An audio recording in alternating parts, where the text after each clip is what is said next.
दूध बड़ा ठंडा शरीर कमांडिंग डांस पंजाबों की शानदार स्टेज पेश करेंगे भोजपुरी अल्फाज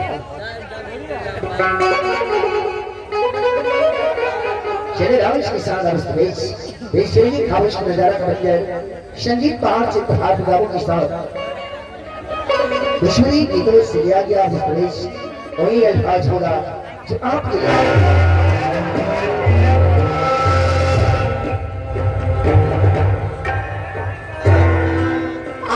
क्या हुआ मिसिर जी?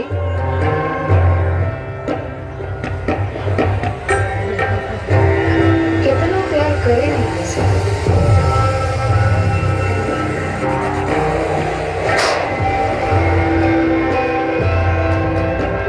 हमारा तुम्हारा बीच में कौन आ सकता है क्या? मेहरबान कदादान साहिबान तो दिल थाम के बैठिए दोस्तों क्योंकि आ रही है आपकी मशहूर कलाकार मिस बॉबी।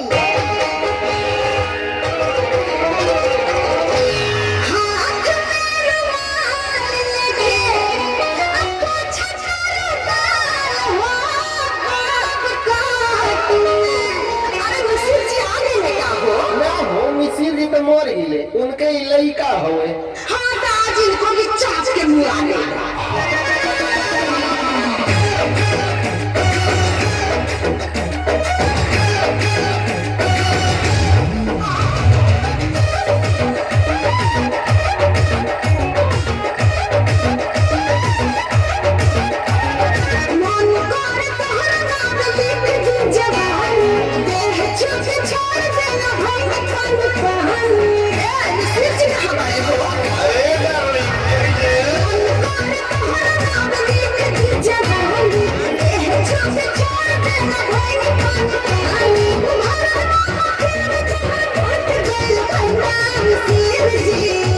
अरे बोल